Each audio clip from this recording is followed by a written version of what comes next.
Captain Sarah Chen stared at the strange ship floating dead in space. Her crew had found it 3 hours ago, and nobody could agree on what to do about it. The ship looked wrong somehow, its metal hull twisted in patterns that hurt to look at, and strange lights flickered under its surface. "Captain, we should leave," said Zix, her alien navigation officer. His blue skin had turned pale with fear. "That is a Kethani ship. They are cursed." Sarah had heard the stories. The Kethani were once great builders and engineers. They had traveled the stars for thousands of years. But something went wrong with their home planet. Some said they tried to save their dying sun and created a black hole instead. Others claimed they made weapons too dangerous to control. What everyone agreed on was that the Kethani brought bad luck wherever they went. "Cursed or not, there might be people alive on that ship," Sarah said. She turned to her communication officer. "Any response to our signals?" "Nothing, Captain. But I am picking up very weak life signs. Maybe 50 or 60 beings." The Galactic Council had made the rules clear. No one was allowed to help the Kethani. They were to be avoided at all costs. Any species that helped them would face punishment. But Sarah had not joined the human space fleet to follow bad rules. "Prepare a rescue team," she ordered. "Captain." Zix stood up from his station. "You cannot do this. The Council will... The Council will what? Punish us for saving lives?" Sarah's voice was calm but firm. "That's a risk I can live with." Dr. James Park, the ship's medical officer, gathered his team. Sarah picked 12 Marines to go with them. As they prepared their shuttle, more warnings came from the bridge. "Captain, the ship is giving off strange energy readings," reported Lieutenant Torres from the science station. "It might be dangerous." "All the more reason to get those people out fast," Sarah replied. The shuttle crossed the empty space between the ships. Up close, the Kethani vessel looked even stranger. It was huge, maybe twice the size of Sarah's ship, but parts of it seemed to fade in and out of sight. The hull had holes burned through it in several places. "Docking bay is sealed, but we can cut through," said Sergeant Williams over the radio. "Do it!"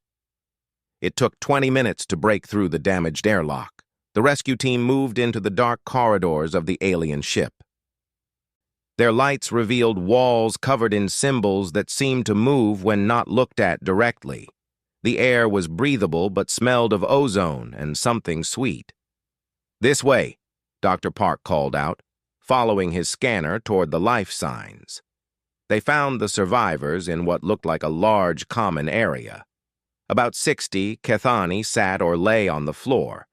They looked like tall, thin humans, but their skin had a silver-blue color, and their eyes were large and dark.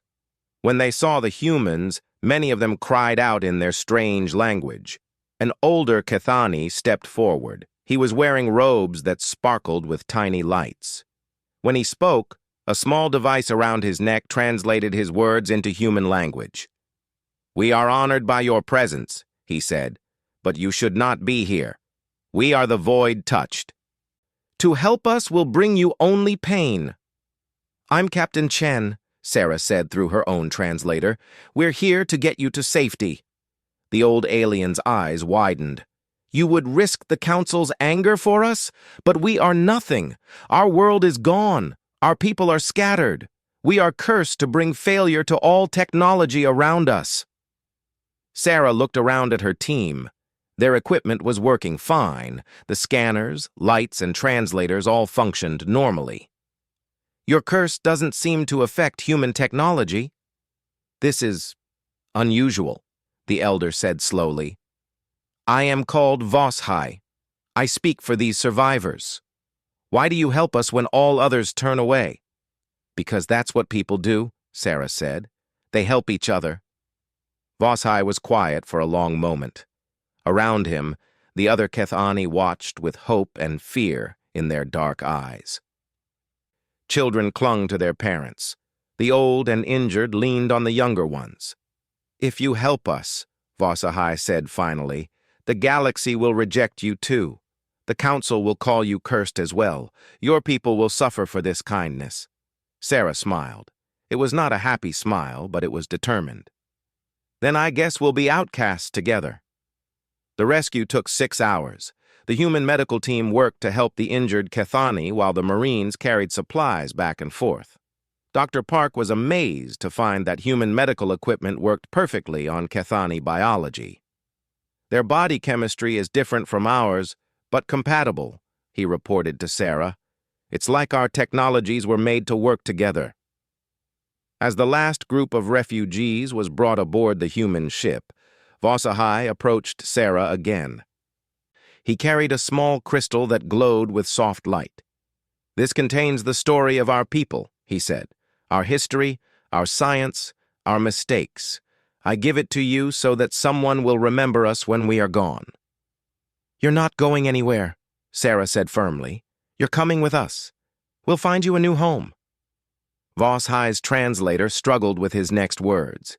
When it finally spoke, the voice was filled with wonder. "In all our years among the stars, no one has ever said such words to us. The galaxy has forgotten what it means to show mercy." Sarah took the crystal and placed it carefully in her jacket. Then it's time the galaxy remembered. As the human ship prepared to leave, Captain Chen sent a message to Earth Command. She told them about the refugees and what she planned to do. She knew there would be consequences. The Galactic Council would be angry. Some humans would call her foolish. But as she looked at the Kethani families now safe aboard her ship, Sarah knew she had made the right choice. Sometimes doing what was right meant breaking the rules. Sometimes it meant standing alone against everyone else. The stars stretched out before them, cold and vast. But the ship was warm and it carried hope. The news spread across the galaxy faster than Sarah had expected. Within 3 days, every alien government knew that humans had rescued a group of Kethani. The reaction was swift and harsh. Admiral Marcus Webb sat in his office on Mars Station, reading message after message from angry alien diplomats. The Galactic Council had called an emergency session. Trade agreements were being canceled. Defense pacts were being broken. The message was clear: abandon the Kethani or lose everything. "Sir, Earth Command is on the line," his aide announced. Admiral Webb took the call from President Martinez herself. Her face on the screen looked tired and worried. "Marcus, we need to talk about Captain Chen and her refugees," the president said. "Half the galaxy is threatening to cut all ties with us. Our colonies are panicking. Some are saying we should give the Kethani back." "Give them back to what?" Webb asked. "To die in space? To be hunted by everyone they meet?" "The council says they're dangerous, that they cause technology to fail just by being near it." Webb looked out his office window at the ships in the station's docking bay. One of them was the Defiance, Sarah Chen's ship. He could see Kethani refugees working alongside human engineers, helping to repair systems. The work was going faster than ever before. "Mr. President, I've seen these people. They're not dangerous. They're victims, and they need our help." The president was quiet for a moment. "Marcus, I want to help them too. But we can't fight the entire galaxy. We're outnumbered 1,000 to 1. "Sometimes being right matters more than being outnumbered," Webb said. After the call ended, Webb walked down to the docking bay. He found Dr. Elena Vasquez, a scientist who had been studying the Kethani for the past week. She was excited about something. "Admiral, you need to see this," she said, leading him to her laboratory. Inside, a Kethani engineer named Tethvar was working on a broken engine component. As he touched it with his long fingers, small sparks of electricity danced across his skin. The engine part began to glow, and suddenly it was working again. "Watch the scanner readings," Dr. Vasquez said. The scanner showed something impossible. The engine was not just fixed, it was working better than when it was new. The energy output was higher, the efficiency was perfect. "I don't understand," Webb said. The Cathani don't break our technology, Dr. Vasquez explained. They improve it. Their bioelectric fields work with human tech in ways no one expected. They can see flaws we can't detect and fix problems we didn't know existed. Tethvar looked up from his work. He was young for a Cathani, maybe equivalent to a human in his 20s. "Your machines sing to us," he said through his translator. "They want to work better, but they need help to do it." This changed everything. Webb immediately sent messages to every human fleet commander in the galaxy. Within hours, ships began changing course toward Cathani refugee camps. Captain Lisa Rodriguez found a group of Cathani families hiding on an abandoned mining station. They had been there for months, living on emergency rations and failing life support. When her crew arrived, the Cathani expected to be arrested or driven away. "We're here to take you home," Rodriguez told them. "We have no home," replied their leader, an elderly female named Shannara. "Yes, you do. It's with us." Commander David Kim rescued 200 Cathani from a breaking generation ship near the Vega system. The ship was thousands of years old and barely holding together.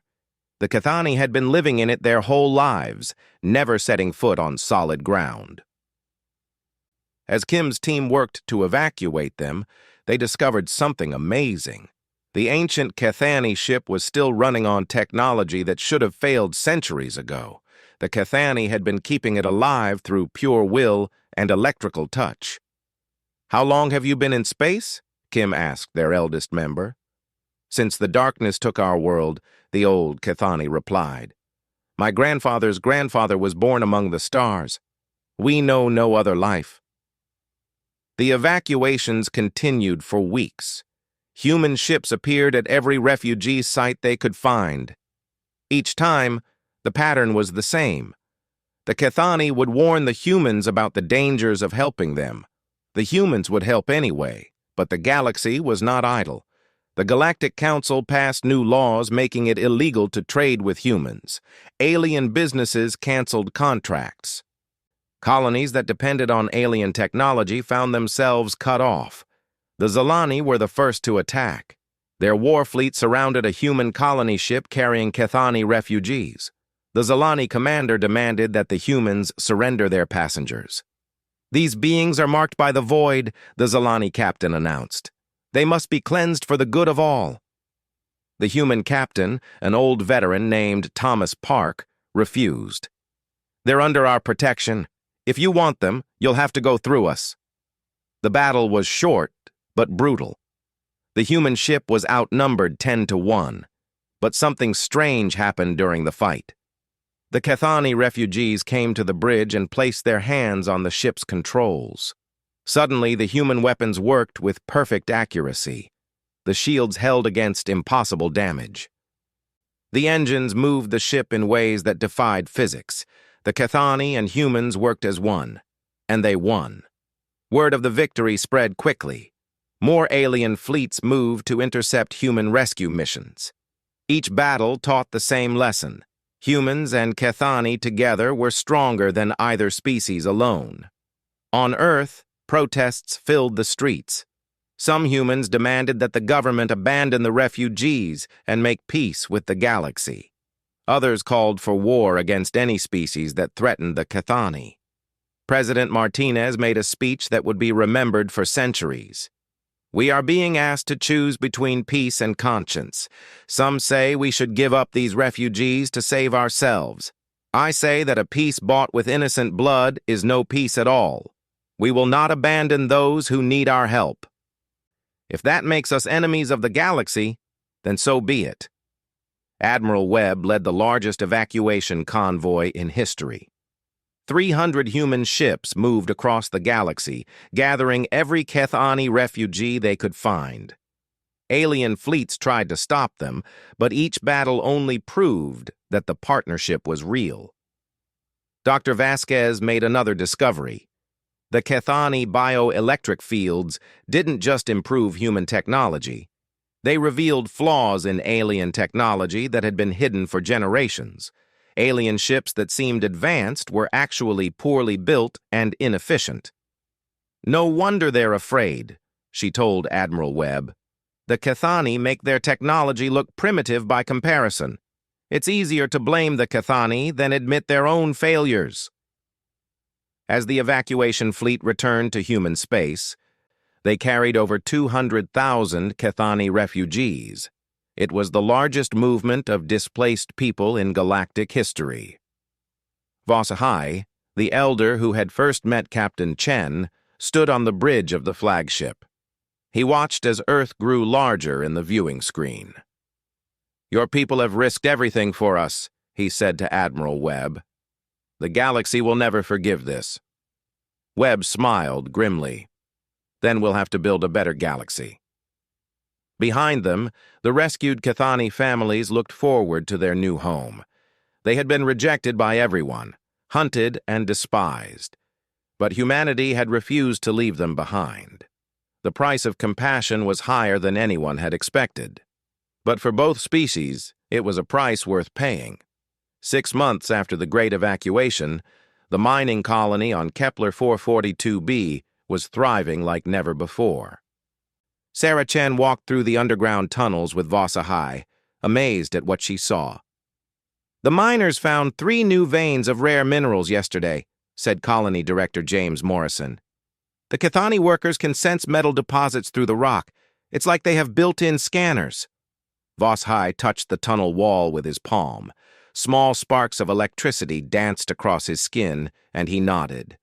"There is copper here, very pure, and something else, something unusual." Morrison checked his scanner. According to the device, there was nothing but solid rock. But when the human miners dug where Vasahai indicated, they found a vein of quantum crystals worth millions of credits. "How do you do that?" Morrison asked. "All matter sings," Vasahai explained. "Your people hear only silence, but we hear the songs. Each element has its own music.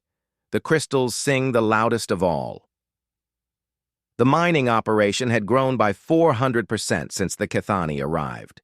The human machines worked faster and more efficiently when Cathani touched them. Drills that used to break down every few days now ran for months without problems. But it was not just the machinery that improved. The Cathani taught humans new ways to read the ground, to understand the flow of energy through solid matter. In return, humans shared their methods for building strong tunnels and safe working conditions. Sarah visited the surface farms next. The agricultural domes stretched across the valley floor, growing food for both species. Dr. Maria Santos, the head farmer, was practically glowing with excitement. "Look at this," she said, leading Sarah to a tomato plant that was twice the normal size. "The Cathani bioelectric fields stimulate plant growth. We're getting harvests 3 times larger than before." A young Cathani named Lithine was working in the greenhouse, his hands gently touching the plant stems.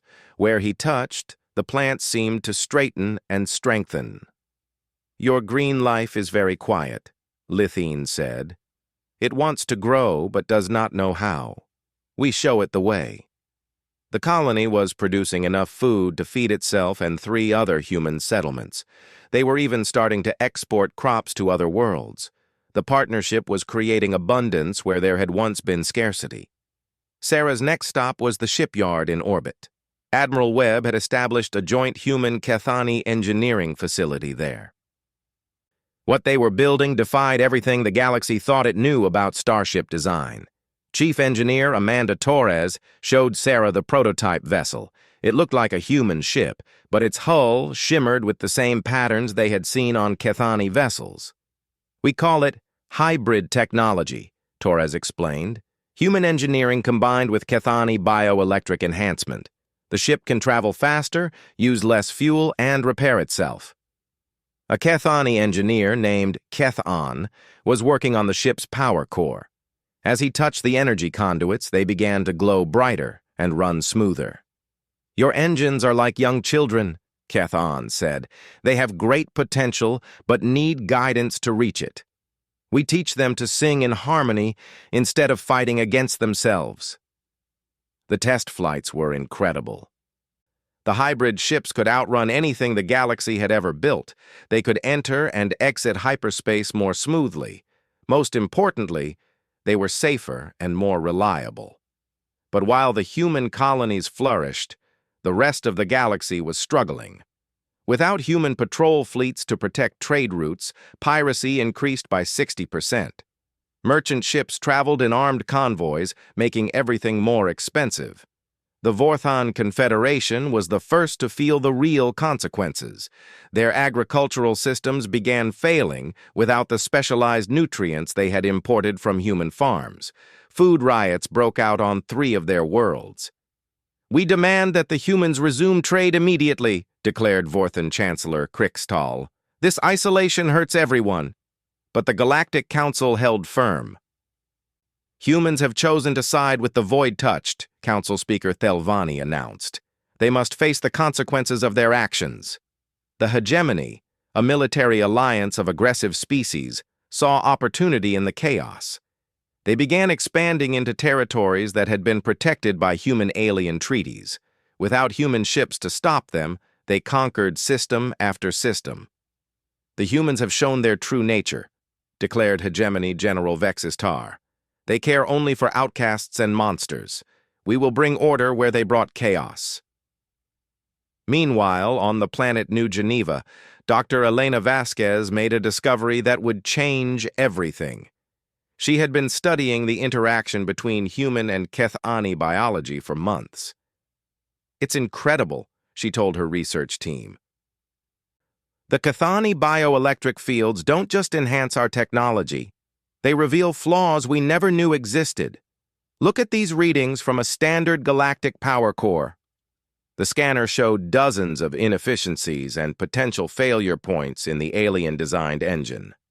When a Kethani touched the same engine, the problems became obvious. The engine was badly designed and wasteful. "No wonder the galactic species don't want the Kethani around," said Dr. Park, who had joined the research team. "The Kethani make their technology look primitive."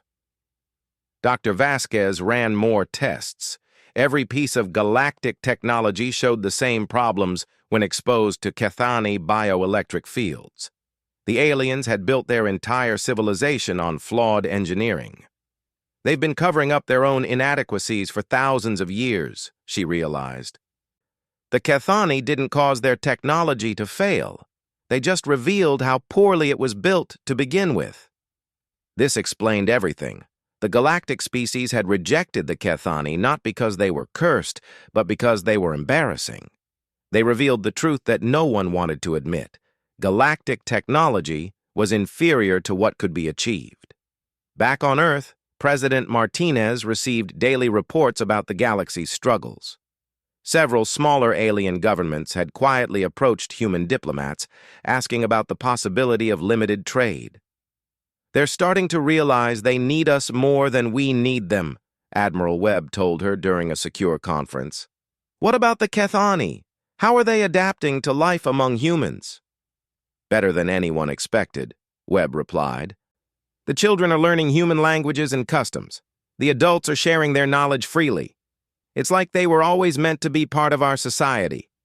On the colony world Haven, Sarah Chen visited a school where human and Kethani children learned together. The young Kethani could help their human classmates understand complex mathematics by showing them the electromagnetic patterns. The human children taught the Kethani about art and music. "They play together, learn together, dream together," said teacher Rebecca Wang. "In one generation, the differences won't matter at all." An 8-year-old Kethani girl named Zara raised her hand during a history lesson. "Why did the galaxy not want us?"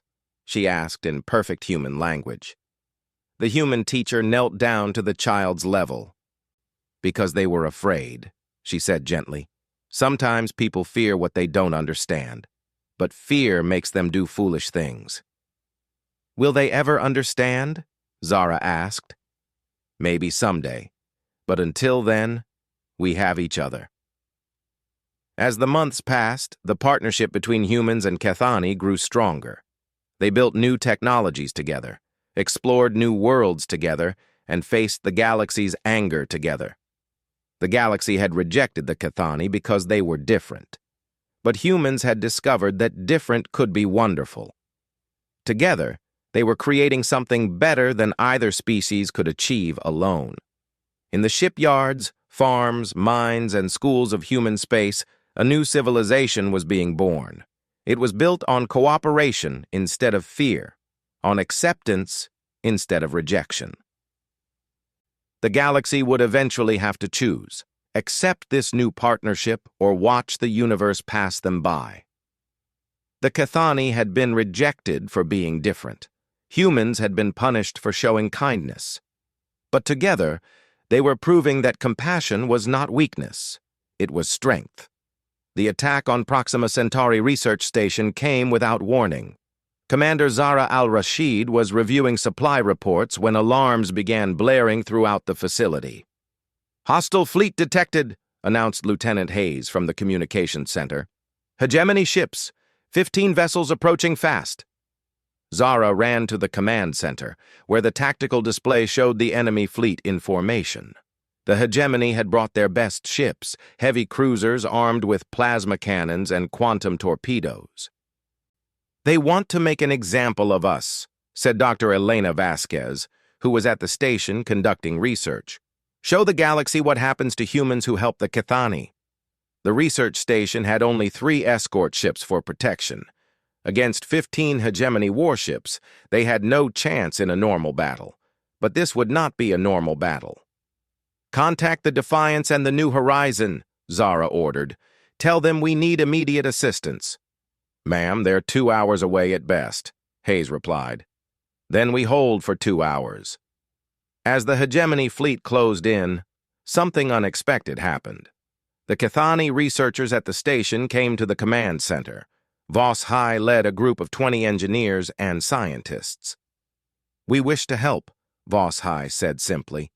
"This is a military matter," Zahra replied.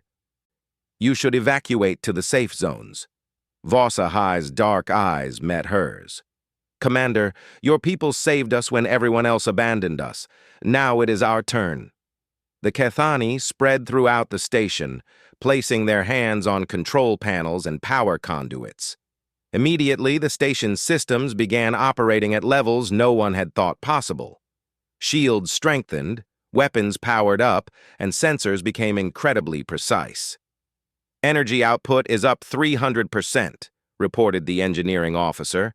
"I've never seen readings like this." General Vextar, commanding the Hegemony fleet, opened a communication channel. His reptilian face filled the screen, cold and arrogant. "Human station, you harbor the void touched," he announced. "Surrender them to us and you will be spared." "Negative," Zahra replied. "These beings are under our protection." "Then you will share their fate." The Hegemony ships opened fire. Plasma bolts and energy beams streaked toward the station. But something impossible happened. The station's shields didn't just hold, they absorbed the energy and redirected it back at the attackers. "How is this possible?" General Vextar demanded, as his own weapons fire bounced harmlessly off the station. The 3 human escort ships engaged the Hegemony fleet, but these were not ordinary human vessels anymore. With Chthoni engineers aboard, they moved like living things. They phased in and out of normal space, appeared behind enemy ships, and fired with perfect accuracy. Captain Lisa Rodriguez commanded the escort ship Phoenix. Her Chthoni partner, Tethvar, sat beside her at the navigation controls. "Enemy cruiser to starboard," Rodriguez announced. Tethvar placed his hands on the control panel. "I feel their electromagnetic signature. Their shields are weakest on the port side, lower section." The Phoenix twisted through space in a maneuver that should have been impossible. It appeared beside the Hegemony cruiser and fired a precise shot that disabled the enemy ship without destroying it. The same scene played out across the battlefield. Human ships guided by Chthoni senses struck with surgical precision. They disabled enemy weapons without killing crews. They targeted engines without destroying life support. General Vexitar watched in growing horror as his superior fleet was systematically defeated by 3 small escort ships. "What sorcery is this?" he roared. "No sorcery," Commander Zara replied over the open channel. "Just cooperation." Within an hour, the entire hegemony fleet was disabled. 15 proud warships floated powerless in space, their crews trapped inside damaged vessels. This was when something truly unprecedented happened. Instead of leaving their enemies to die, the humans immediately began rescue operations. "All ships, begin emergency assistance," Zara ordered. "Prepare medical teams and evacuation shuttles." Dr. Park led the medical response, treating injured hegemony soldiers with the same care he would give to humans. When a hegemony captain asked why they were being helped, Park simply said, "Because you're hurt, and we're doctors." The rescue operation was broadcast across the galaxy. Every species watched in amazement as humans and Cathani worked together to save the lives of their attackers. They repaired damaged life support systems, treated wounded soldiers, and provided food and water to stranded crews. General Vexitar himself was brought to the medical bay with a head injury. As Dr. Park treated him, the hegemony commander spoke in confusion. "You defeated us utterly," he said. "Why do you help us now?" "Because that's what civilized beings do," Dr. Park replied. "We help each other." The broadcast of the battle and rescue changed everything.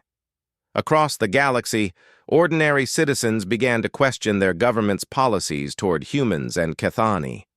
On the Vorthon homeworld, student protesters gathered in the capital city. "Why do we fight those who show mercy?" they chanted.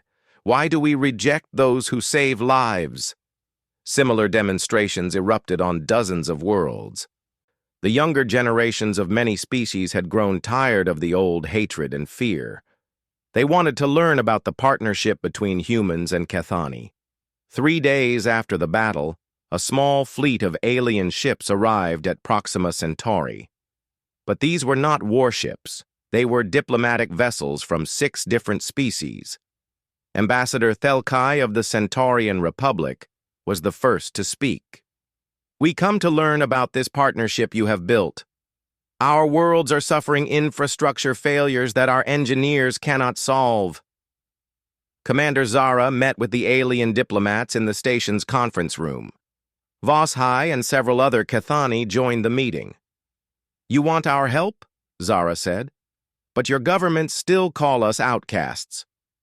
"Our governments are wrong," admitted Ambassador Selthin from the Arcturian Union.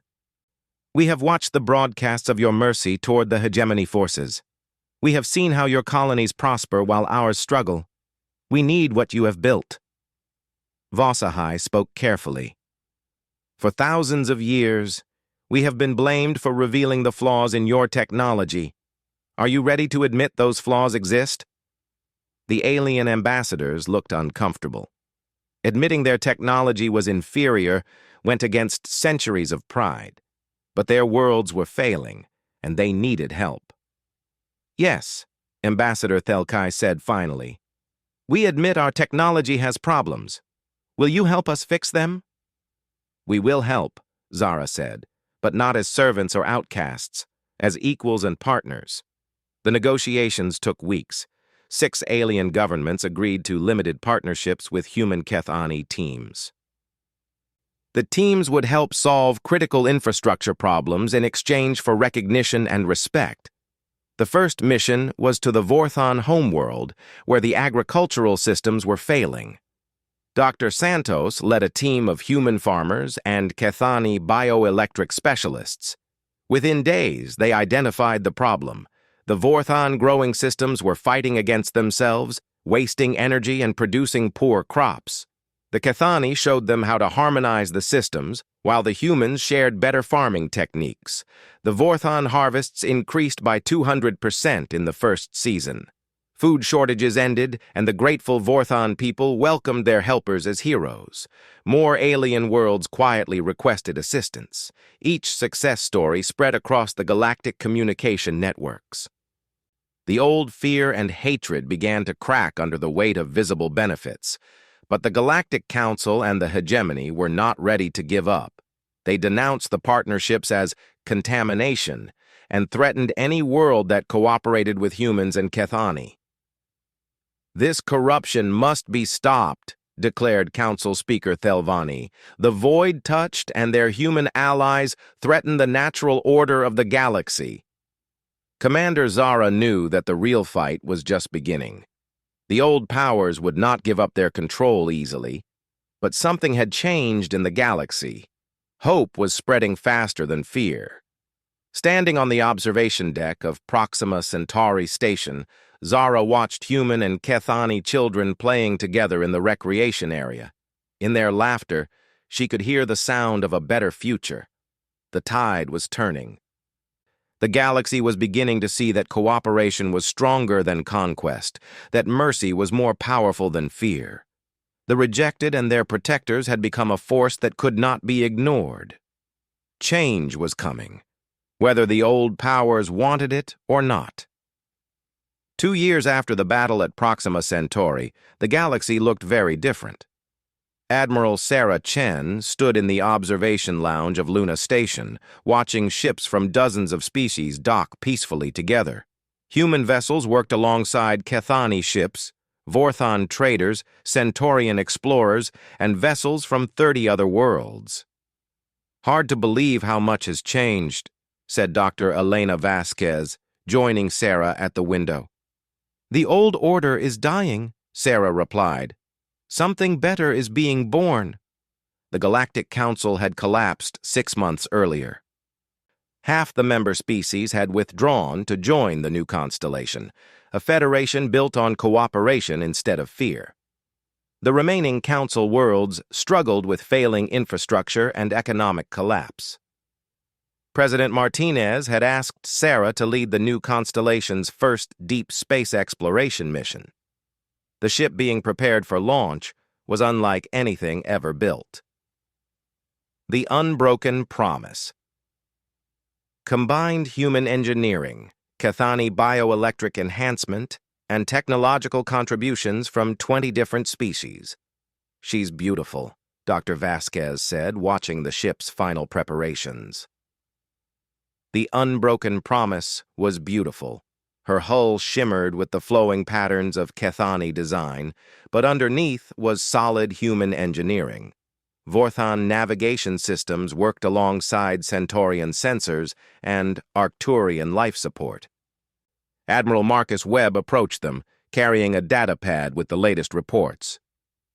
"The hegemony launched another attack on the Tau Ceti colonies yesterday," he said, "but the defense went better than expected." The hegemony had become increasingly desperate as more worlds joined the new constellation. Their attacks were growing more vicious but less successful. Each battle proved that cooperative defenses were stronger than aggressive fleets. "General Vextar is getting desperate," Sarah observed. "How many ships did they lose this time?" 12 destroyed, 8 captured, Webb replied. "But here's the interesting part.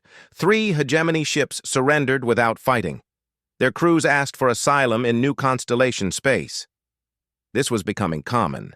As word spread about the prosperity and peace in new constellation worlds, even enemy soldiers began questioning their orders. The hegemony was losing not just battles, but the loyalty of its own forces. Sarah's thoughts were interrupted by Voshai's arrival. The elderly Kethani had become one of the most respected leaders in the new constellation. His wisdom and gentle nature had helped bridge differences between species that had never worked together before. "The final preparations are complete," Voshai announced. "But before you depart, there is something my people must share with you." He led them to a secure conference room where other Kethani elders waited. In the center of the table sat a crystal device that pulsed with inner light. "This contains the complete archives of our civilization," Voshai said solemnly. "Our history, our science, our greatest discoveries. We have kept this secret for generations, fearing it would make us targets for exploitation." Elder Shenara, who had been rescued from the breaking generation ship, continued the explanation.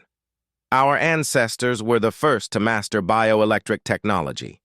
We could build ships that thought and breathed, cities that grew like living things, computers that dreamed. Why hide this? Dr. Vasquez asked.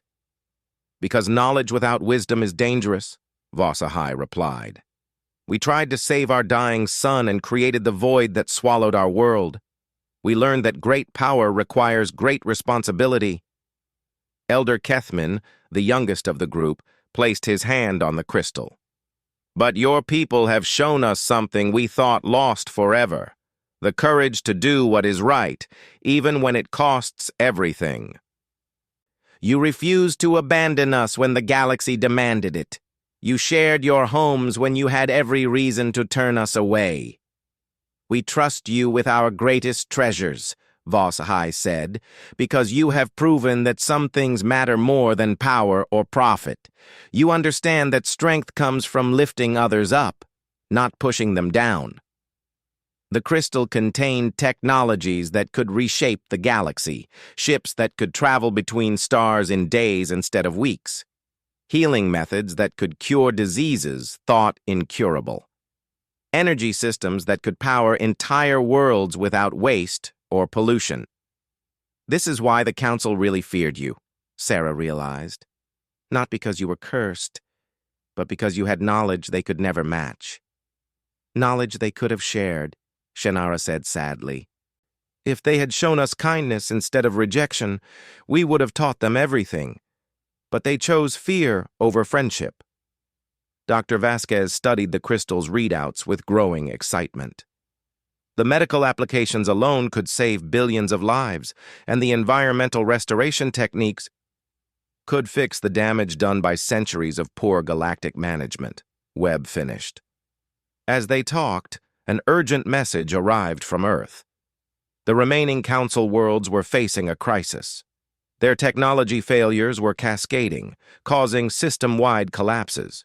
3 worlds were already uninhabitable, and more were failing every day. They're asking for help, the messenger reported.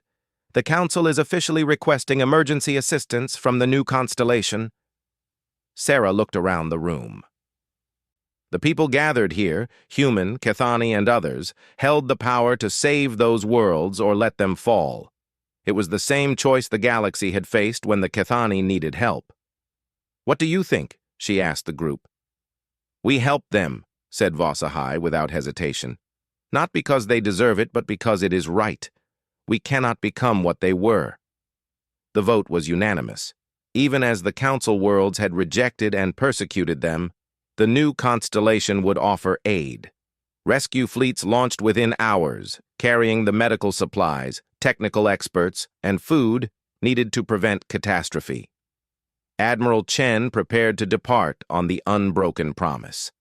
Their mission was to explore the galaxy's outer rim, searching for other species that had been rejected or forgotten.